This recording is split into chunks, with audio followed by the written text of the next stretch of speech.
Hey everyone, this is LuckySevenDX. Welcome back to Let's Play Mario and Luigi Dream Team. In the last episode, we learned that Princess Peach was a sham all along. She actually was Kamek the entire time. So she's actually been kidnapped by Bowser. She's up in the castle. We need to find a way to get in that castle. Luckily for us, Dr. Snoozemore is back in town. So we're gonna go ahead and head back to Pi'illo Castle, and we're gonna go ahead and talk to him and hope that he has some sort of crazy idea that just anything. We need anything. We need to latch on to something that'll help us get past this crisis.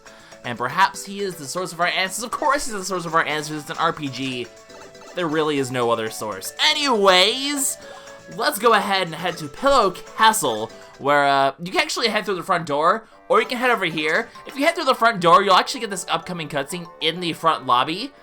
Instead, we're actually getting the cutscene here, so the cutscene actually takes place in two different spots depending on how you enter Pi'illo Castle, which I find really interesting, but Monsieur Broke is here. He's here to talk to us. He has news for vous. Well, it's news for vous. That's how you pronounce the French. Those French classes I took back in high school and college paying off at last. Anyway, as promotional tours come to end, yeah, we know he's here. Where is he? We need to know. Chaos is reigning everywhere. So he's in the underground collection room. It's actually where we first met Dreambird, in fact. So we're actually kind of getting back to the beginning, which kind of sets up the second half of the game. Although I would say we're probably over halfway done with the game. I call this the start of the second half because this is where we have to kind of start going through a lot of old areas again and kind of explore a lot of new things. Although this is going to be mostly a new section, but it's still kind of a... The game makes you kind of go through the game a second time, which I'm all for, like, game design where you reuse old areas creatively. It works. Although, in this case, I mean, it is kind of a little, There's been better, but it still works. I'll still give it, a B+ for that one. Also, I don't really understand what he says there about a shortcut. This is the only path to get there. This is a cut. There's no other way to get, unless he's talking about, like, oh, you don't have to go on the crazy roller coaster ride and go through all the other area, but we've come this way before. We got a camera block over here not too long, well, actually pretty long time ago, but hello. We are going to, yeah, it's been very noisy outside. There's only a castle trying to destroy the world. Yay! Destruction of the world. Dr. Snoozemore, you look like old sheepy sheep. You're so adorable. I love you. He's like egad, but adorable. That's what he is. Yes, we are Mario and Luigi. We save worlds. Have you heard of us? Well, you've obviously heard of us. You just said so. But, oh, he's being narcoleptic again. Good to know his narcolepsy isn't just in recordings. He's been, well, I guess, was that a recording or was it live? Was he doing a live stream recording? Hi, I'm Dr. Snoozemore. Welcome back to Let's Tour Pi'illo Island. Let's Tours, they're a new thing. They're the wave of the future. He's a researcher, he knows these things. Anyway, hi, I'm a Pi'illo. I'm the thing you've been researching this entire time. Let me go ahead and give you a heart attack. Chaos reigns over the entire island, yo. So yeah, I mean, you think he'd, like, notice one of the few dozen pillows we've freed in the world, or you think someone would be like, oh, by the way, that species you've been researching, they're real? But no, apparently, ow, that looked painful. That sure woke him up, and then put him right back to sleep. Yay, narcolepsy! Anyway, so Starlo's already exasperated, as Starlo is apt to be, since she has become the douche guide of the game, apparently. So we fill him in on the details, basically. Blah, blah, blah, Bowser and Tasma, blah, blah, blah, giant castle, blah, blah, blah, Princess Peach, blah, blah, blah, please help us out, we're desperate! So, correct. We need to get in there, we can defeat him, but we need to know how to get in there. So what could potentially be the option to help us here? I don't know, maybe, you know, that giant statue in the background, that bit of lore that they've continuously talked about, and as you know in this game, any sort of lore that's in the game was actually going to be real because that's how lore works in video games. This giant bird, the Zkeeper, it is real, and it is going to be the key to our victory. But let me just say, this second half of the game that I'm mentioning here, a good chunk of it is going to be finding how to get to the Zkeeper. It's going to be a very difficult task. It takes the majority of the second half of the game, I would say, to do this. So, strap yourselves in, we're in for the long ride as we go ahead and get the Zkeeper on our side. He is around indeed, but he's somewhere in the dream world. Of course he's in the dream world, where else would he be? So we can fight him and convince him of help? Well, we can, I mean, he certainly will be able to break that. Oh, if you knew this all along, maybe you should have told us this, Dreambert? You silly face. Anyway, Dreambert, you surely know all about the Zkeeper. How do we summon him? What do you know? What do you know? You know some cool stuff, right? Well, unfortunately for us, as we're gonna learn very shortly, he doesn't know too much, but he does remember something in Dreamy Pi'illo Castle. So, like I said, everything comes full circle. We are now going to be exploring Dreamy Pi'illo Castle instead. So, Luigi's gonna take a little nappy nap, and we're actually back to the dream world for this episode. I'm just like, I stuttered on my words there. I don't know if this is gonna be a long episode or a short episode. This is a pretty long section. The problem is, it might be short enough where it's not worth splitting into 2 videos, so I'm gonna have to make a judgment call. I'm gonna actually record the entire section. If I split it into 2 videos, so be it. Just be warned, that's a thing that I could be deciding to do. My voice is like all sorts of weird right now. Jeez, what is going on? This is what happens when I try to record late at night. My voice just gets all sleepy tired or something. So this door! We saw this door back in like episode 4! I really hope it was episode 4, because then I'll sound really clever. But it was probably like 5, and I'm gonna sound really dumb then. But that's okay. We saw this door a long time ago, and in fact, we're finally making relevance of it. The door opens, and we are able to head forward. And, well, inside here is something that I guess I was incorrect about. I said Dreams Deep doesn't happen more than once. Well, I was wrong. Dreams Deep is right here. We're gonna head back down in here and back into the world of the subconscious. Dreams Deep awaits us. This place always just makes me happy. It's so surreal and crazy. I love it. It's awesome. Anyway, there we go, the Zkeeper statue. I mean, being in the Dreams Deep, obviously, it looks really neon and surreal, but it is a Zkeeper statue nonetheless. So Dreambert remembers a little bit about it. He was very young when it came to pass, when he entered the Dreams Deep. He learned how to summon the Zkeeper. Well, that's just fine and dandy. Why don't you go ahead and summon your little buddy, and we'll, destroy Bowser, yeah?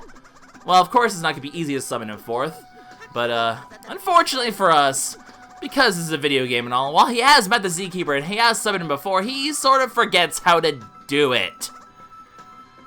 A little bit problematic, Dreambert. We could have probably used that. Might have been an important thing to keep in your noggin, but I guess you just kind of wanted to be a silly face. So we have to figure out more. We have to investigate the statue. Luckily for us, there's an easy means to do that. For, you can see these little wire things attached to the statue. Well, each of them will turn on one of his 3 eyes. As you can imagine, turn on all 3 eyes, and progress shall be made. But of course, we have to explore Dreams Deep to do that. Now, Dreams Deep isn't, this is, first of all, this is part of Dreamy Pi'illo Castle, so any enemies we encounter here, and there will be enemies here, or rather, if I remember correctly, enemy. But, also, we obviously can't go left here, but that is where the last button is, so we'll eventually hit that button, it'll be the very last thing we do, but, I mean, well, I could go ahead and attempt my hammer on such a massive block, but as you can imagine, it is going to be incredibly ineffective. So how do we break this mysterious block? We haven't seen something like this before. Could this perhaps be a hint as to what's to come? Who knows, but we have to basically go through this. It still counts as Dreamy Pi'illo Castle though, so for Excellent 10 and Dodge 10, they don't count, but there will be a new no-hitter challenge, which will actually be taken care of shortly, but there's some question mark blocks, so we're gonna hit them because they're the enemies all along. Oh baby. So welcome to the Dark Blocks. They are our one and only enemy, I believe, in this area, if I'm not mistaken. They don't take too much, A, they are fly enemies, of course. B, they don't actually take that much damage, as you can see, their defense is really high. However, you'll be able to counterattack, they're very counterattacky sort of enemies, so one of their attacks is they'll, okay, you have to hit them several times, you have to walk around, make sure you hit them, which, oh my god, that's 6 of that, oh geez, we're so screwed, no, stop! That's like hardly, how would you hit it 6 times? It moves around randomly, it's just, okay, that attack can get really unfair at times. But when you actually do counterattack them, they take much more damage, and you can pretty much crush them. The other interesting thing, and there goes my barrier, by the way, but the other interesting thing is, when you kill them, you actually get a single coming out of them, so they're not very profitable enemies to kill, but, okay, well, they actually have another attack that's far easier. Why? Why do you make me do this 6? Screw you, man! That's rude. Yeah, that's just really difficult to do. when he does that attack, you're just kind of having a bad time there. That's just it's not gonna go well for you.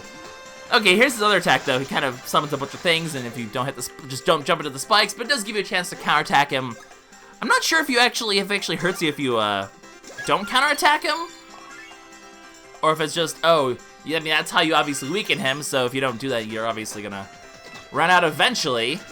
I guess there's only one way to find out. Once I get the no-hitter challenge, I will go ahead and test that out perhaps for us. But, in the meantime, we leveled up, so let's go ahead and... Luigi can actually get a little bit more power. Mario, for some reason, can't, but Luigi can get up to 3 power, so it's still... If the stat's up to 3, it's worth it. So there we go. An extra 3 power. We're keeping his power and defense actually pretty equal, which is kind of funny. So, that's the dark block there. However, we did not get the no-hitter challenge, so again! We go again! And we go speed up mode, because that's the way... Oh god, that's a lot of them. Okay, well...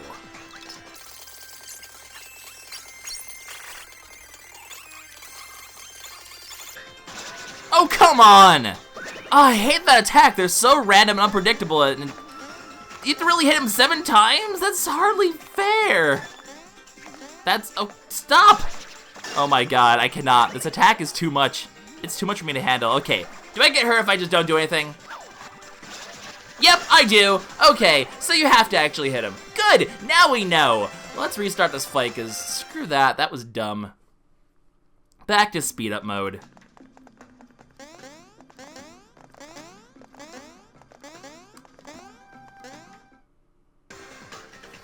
And I took a back attack by jumping around like a moron.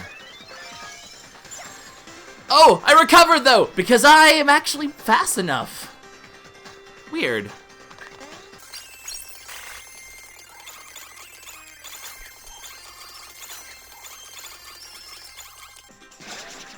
Ah! The times where there's 6 of them, it's really unfair.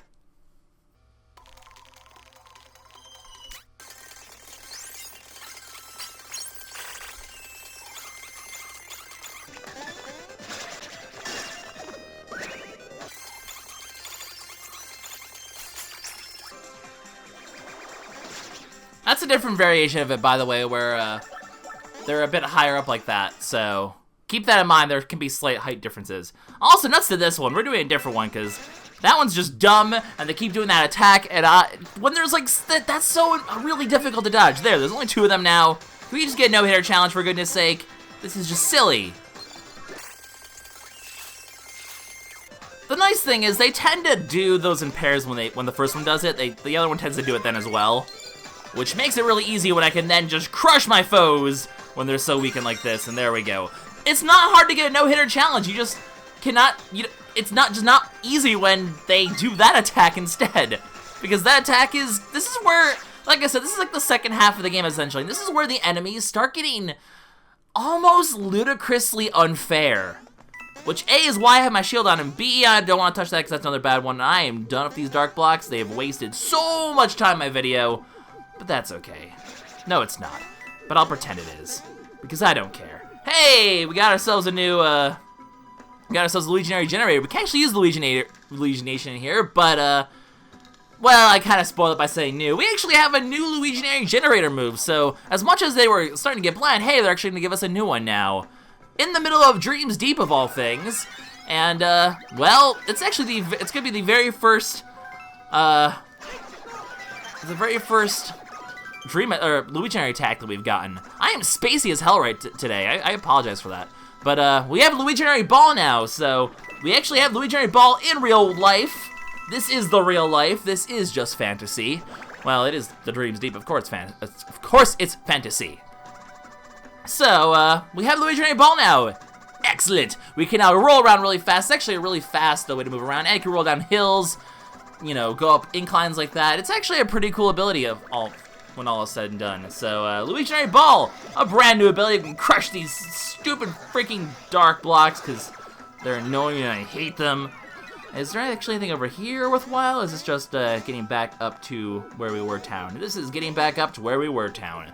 The best town of all. So, yeah, we are going to go ahead, enter here, and basically we're just going to roll around on a ball, because ball is best. So it's kind of cool how a lot of these Luigiary abilities that we're getting actually kind of correspond to the different sorts of attacks that we've been doing in the past as well, which is an interesting change of pace. If you want to get that, you actually kind of have to... I find it easiest to use this, actually, where you can get yourself a nice 150 coins. It's all fine and dandy, and then we can just go back on a roll! Get some nice speed boost up here, and shoot yourself all the way up here.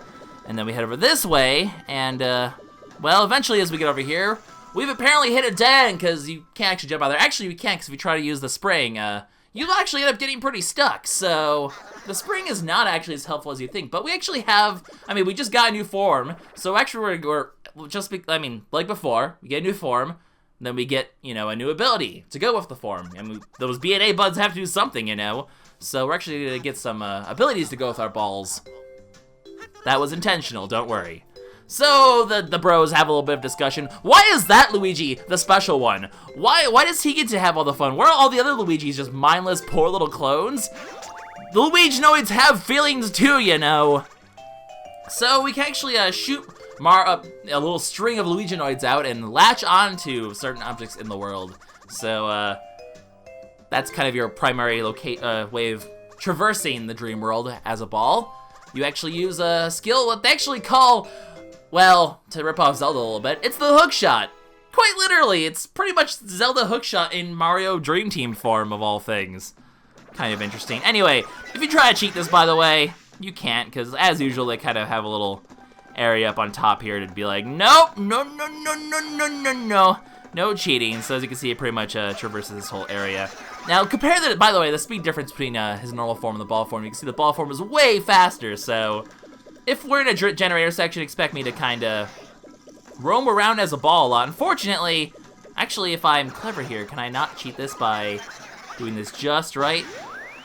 Oh, maybe I can actually. If I time that just right, I can cheat this section here. Hang on, we must experiment for science. Science! Okay, I actually don't have to go around the entire area. I can cheat that out a little bit. Hooray for science. It is the best of the sciences.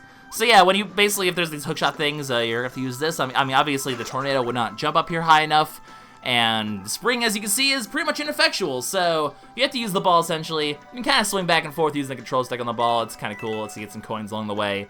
But yeah, ball. Ball is cool. I like ball. Ball is fun. Ball is love. Ball is life.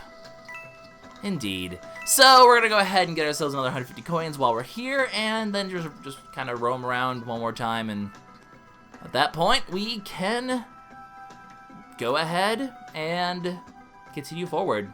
Just press A to let go once you're above solid ground. You can kind of get a little bit of momentum, but not too much, so the momentum on those swings don't seem to really work too well, unless there's something I'm missing. We can also use the momentum over here, though, to quickly shimmy-shammy our way over here and get another 100 coins, because coins are always good. Do not fear the coins. Crush your foes, though, because your foes deserve it.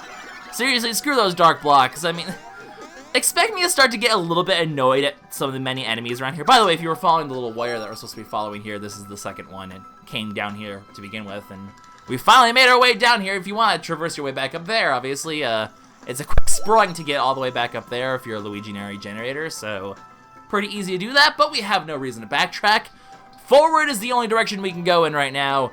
Well, it's not the only direction, but it is the direction we will be going in. But yeah, expect me to start raging about these enemies, because they start getting really, really difficult really soon. Especially with to do the excellent 10s and the dodge. Oh, the dodge 10s are just going to be... Well, luckily for us, actually, we don't have too many more dodge 10s to do. So, we're actually pretty good here. But there's a barrier here. We're kind of in a weird, wibbly-wobbly, timey-wimey space again, where if we actually go back... Well, okay, this one doesn't count, but... you actually have to kind of traverse this in a really weird way, where we have to actually go back this way in order to head up this way. And if we head back this way, we end up over here. If we end up over here, we end up down here. And if we... Yeah, you can see basically we have...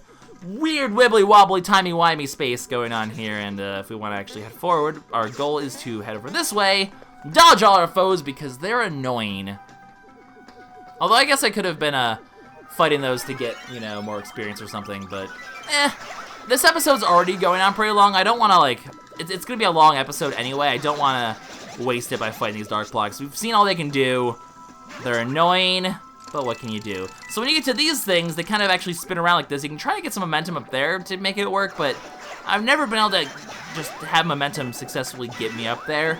It's much easier just to use the spring, obviously, and get your Peaslee little coins. It's not much, but it is something at least, and we actually have to quickly exit the generator to get out, which is a little annoying, but is what the game requires us to do, so we will do it. Otherwise, it's back to ball as we get some coins just by springing around this entire area, and you can see there's plenty of us. Oops, don't press B, you want to press, or don't press A, you want to press B to continue forward. So, B. Oh, we do it when it's lit up, so wait for it to light up, and then you can do it. So you actually kind of can preempt it a little bit. It's whenever it lights up is when you can actually, or maybe it, okay, no, that one wasn't even on screen. Right, it's whenever it lights up, so even if it's like, yeah, even if it's a little early, you can still make it happen, so.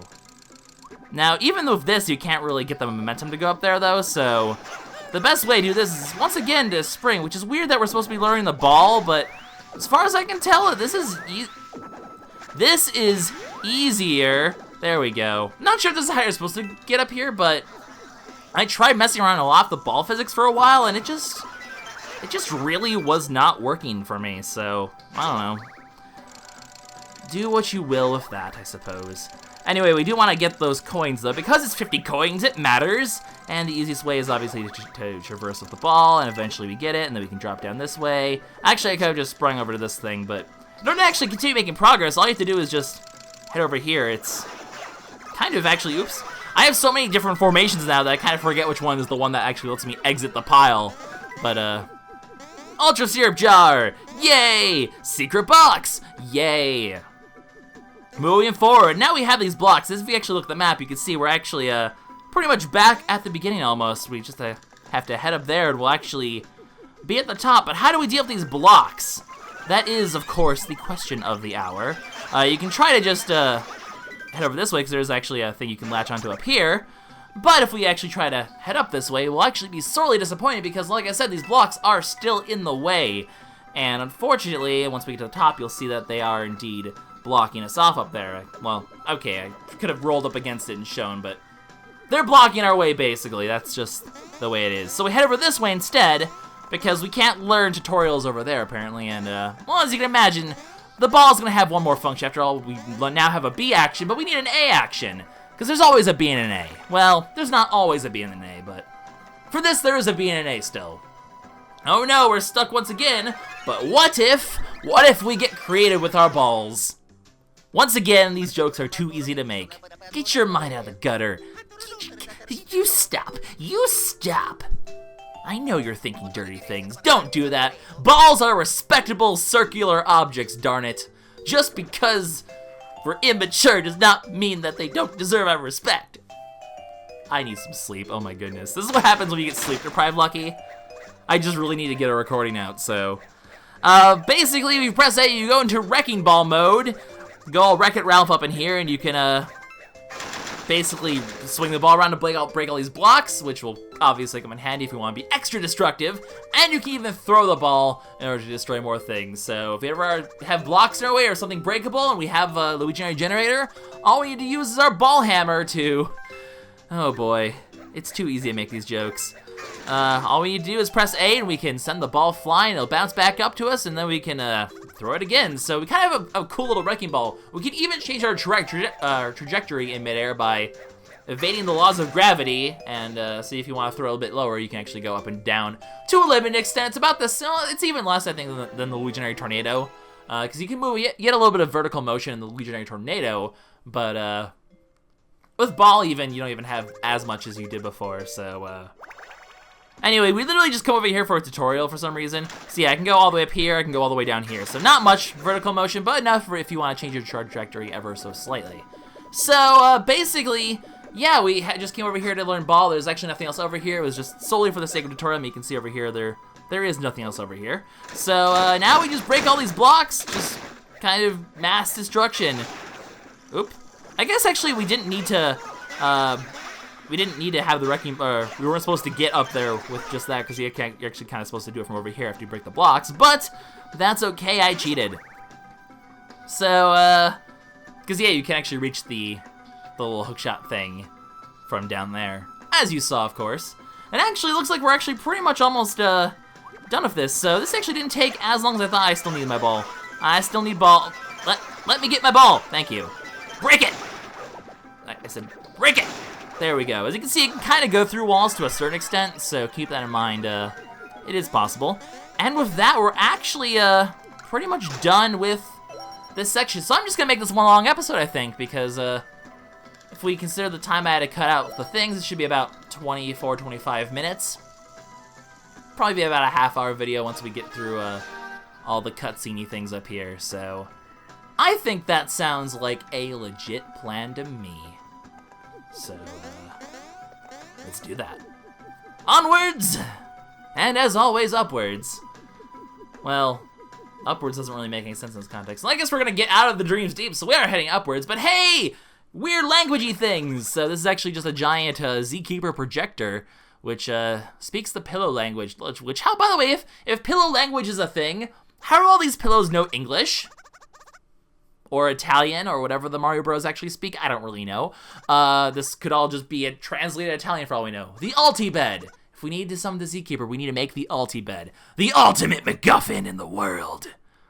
Believe me, this is the ultimate MacGuffin, constructed of not 1, not 2, not 3, not 4, 5 different parts. Which, if you think about it, Mount Pajamaja.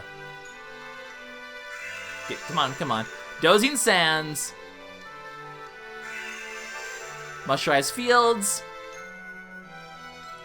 Wow, this is slow. Okay, I was gonna make a point that we've done 5 areas before, Driftwood Shore, and the last one's in Pi'illo Castle, which actually skips Wakeport if you think about it, but it doesn't actually skip Wakeport because this MacGuffin has 6 parts actually, 5 parts of the bed, but we need to find a bedsmith, and the bedsmith will be found on Wake Isle. What do we know, what place do we know that has the word wake in it? So not only do we have to find 5 parts, we have to find 5 parts and a bedsmith, which if you think about it, Pi'illo Castle, Mushrise Park, Dozing Sands, Wakeport, Mount Pajamaja, Driftwood Shore. We've actually been to 6 distinct areas, so we actually need to revisit each and every one of them to find all 5 parts and the bedsmith. Only then can we have the Ulti-Bed, and only then can we summon the Zkeeper, and even then it won't be that easy. So we also the projector comes with a free pamphlet. Literally, it's a pamphlet. He's gonna say this is a pamphlet. Ready? Boom, it's a pamphlet. Okay, yay projectors that have exact Pi'illo characters but then have pamphlets in English to explain it anyway. That makes perfect sense. So there we go, we actually have ourselves a goal. We have to find the Ulti-Bed, but believe me guys, this is going to be a long task. So, yeah, basically. Oh, Dreambird's gonna give us a little bit of an explanation here. Head down to guide, and now the final spot on guide is actually filled in. This has been empty this entire time, but now we have the Ulti-Bed manual, aka this game. I mean, every Mario and Luigi game has had a point where you have to collect the MacGuffins to break the evil force. This is the game's MacGuffins, the Ulti-Bed. 5 parts of them, and the bedsmith, but the bedsmith will, I believe, we deal with later. So it's in there, blah blah blah. Oh, this actually hints at the battle ring, so that's actually gonna be something to do in the battle ring, actually. Mushrise Park. So it gives you a little bit of hints about them. However, the rock frame is I mean, you can do these in any order, except you have to get the rock frame first. For reasons that will be explained, you'll see why you have to do the rock frame first. And the game will pretty much tell you, hey, go do the rock frame first. It's necessary. So, anyway, this episode has been super long, and we're going to keep making it even longer because there's actually one last little thing I want to do. When you try to leave here, one more new little thing here. Golden Beanies! A nice, interesting side quest that we'll have to attempt to do at some point, but we'll see exactly how this goes. Poor Dream Monster, you're broke. We haven't visited you in like 50 episodes, poor guy. So that's one of the rarest of monsters in the game. The Golden Beanie, one of the most difficult monsters as well. It doesn't really hurt you, but it's really hard. It's your typical, hey, this monster's really hard to kill and it'll run away sort of enemies. So they'll now be throughout the world. We'll be encountering them in the Dream World here and there. The Gold Beanie, the one who defeats it gets great rewards. Coin supplies and no end. Almost mythical gear. You do get some pretty good rewards in this, really unique rewards. Nothing that's necessary for endgame. The strongest equipment has nothing to do with the gold beanie, but it is a good source of money, if I remember correctly. You can get some rare equipment. You can even get some stat boosts, I believe, from it. So it's actually definitely worth killing it. It's just extremely difficult to kill, so we'll encounter one of those eventually. Eventually, I will kill at least one this playthrough. I'm just gonna have to really practice really hard on them when I actually encounter them, because they are extremely difficult to kill. Essentially, you have to never get hit by it, because the moment you get hit by one, it will run away. So and they have really difficult attacks to dodge as well, so it's gonna be a lot of practice to be beating them, but we'll eventually get to it, and they have a lot of health too. It's a crazy fight to try for it, but eventually we'll nab that gold beanie. It'll be good to go. But there we go! Our task is complete. The ulti-bed awaits us. I'm gonna go ahead and just because this episode's been going along enough, I'm gonna cut it off at a half hour, because that's probably roughly where it's gonna be at the moment. So, we'll talk to Professor Snoozemore very soon. And as we'll see in the next episode, the first place to go is Mount Pajamaja. I'm gonna be going in order, though, of the manual anyway, I believe. So, as far as, I think I can do it in the order of the manual. So, we'll be starting with Mount Pajamaja, revisiting that, and basically just doing round 2 of every single area in the game. And that all starts in the next episode, guys. LuckySevenDX signing out. Hope you guys enjoyed this extra long episode that I'm recording at 4:20 in the morning. Very tired. I don't know why I'm doing this, but it's a thing. I'll see you on the next episode, Mario & Luigi Dream Team. Bye-bye.